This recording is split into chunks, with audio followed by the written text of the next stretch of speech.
Hello, and welcome to today's deep dive. We are really happy you're here with us. Yes, welcome. It's great to be here with you today. Today, we are going to look at a very useful topic for you. The topic is English when explaining a problem at work. Right. Explaining a problem at work. This is such an important communication skill. It really is. I mean, think about it. Things go wrong at work all the time. Yeah, they do. Computers break. Exactly. Or maybe a report is late. In many workplaces, employees must explain these problems clearly and calmly. Calmly is the key word there. You don't want to panic.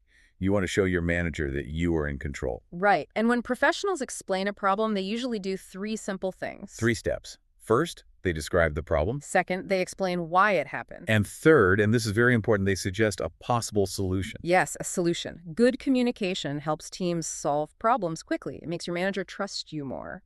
Exactly. So to help you do this, we're going to teach you some important vocabulary. We have 4 important words for you today. Let's start with our first word. The word is problem. Problem. This is a very common word. A problem is something that is not working correctly. Right. Or it is something that needs to be fixed. Yes. So, in a workplace, you might say, there is a problem with the system. Or maybe we have a problem with the report. Right. Or there's a problem with the delivery. Those are work examples. But we also use this word in daily life. For example, you can say, my car has a problem. Or there's a problem with my phone. Very simple. But at work, professionals often use a different word. They use our second word. Yes. Word number 2 is issue. Issue. Why do people say issue instead of problem? Well, an issue is a problem or a situation needing attention. But professionals use the word issue because it sounds more professional. And it sounds a little smaller, right? A problem sounds scary. An issue sounds easy to fix. Exactly. It keeps everyone calm. At work, you can say, we are facing a small issue with the project. Or there is an issue with the software. You can use it in daily life, too, like, there's an issue with my internet connection. It sounds much better than saying my internet is broken. It really does. Okay, our third word today is delay. Delay. A delay means something happens later than planned. You have to wait. And nobody likes to wait at work. For a workplace example, you can say, there is a delay in the project. Or you could say, the report is delayed. Right. And in daily life, we hear this word at the airport. My flight is delayed. Oh, I hate when that happens. Or the train is delayed. Yes. So that is delay, which brings us to our fourth word, deadline. Deadline. A deadline is the time when something must be finished. Like a date on the calendar. At work, you might say, the deadline is tomorrow. Or we need to finish this before the deadline. In daily life, students have deadlines. My assignment deadline is Friday. Or the application deadline is next week. Good examples. So we have 4 words: problem, issue, delay, and deadline. Now let's look at some useful phrases. How do we put these words into sentences?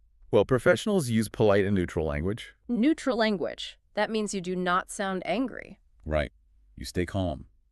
This helps you explain problems without sounding negative. And without blaming other people. You don't want to say, John did a bad job. No, never do that. You want to be polite. Here are some useful phrases to say at work. We will speak slowly. First phrase, we are facing a small issue. Notice how polite that is. We are facing a small issue. It sounds calm. The next phrase is, there seems to be a delay. There seems to be a delay. You are not angry. You are just sharing information. Right. Here's another one. We ran into a problem. We ran into a problem.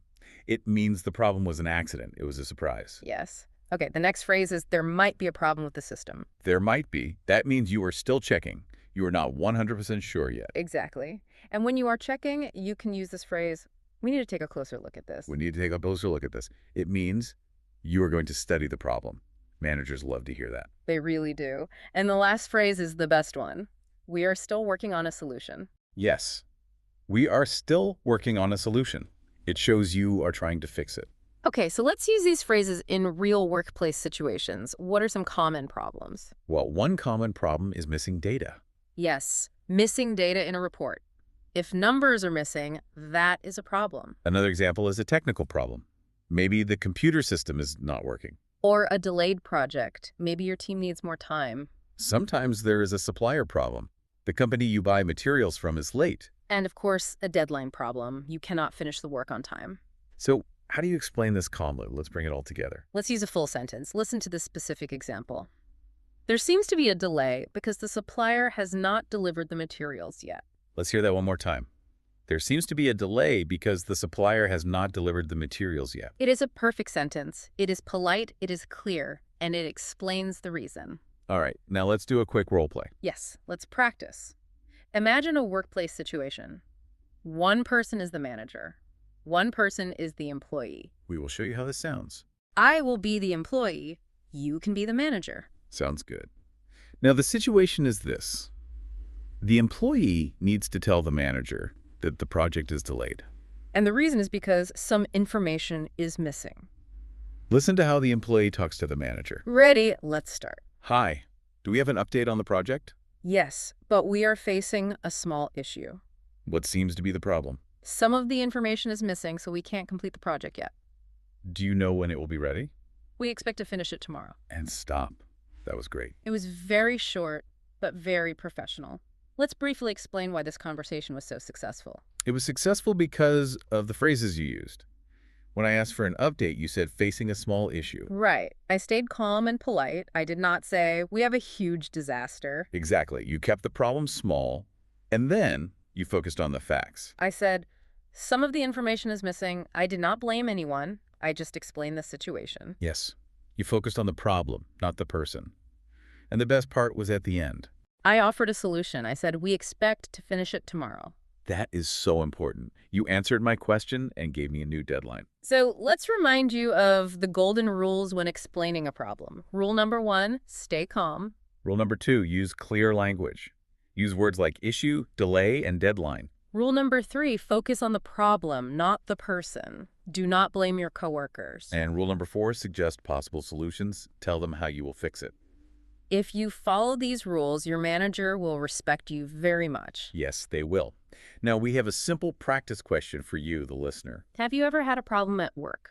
We want you to practice right now. Try to write one sentence in English about a problem. Yes, try writing something like, we are facing a small issue with the system today. Write it down and say it out loud. Practice helps you remember. It really does.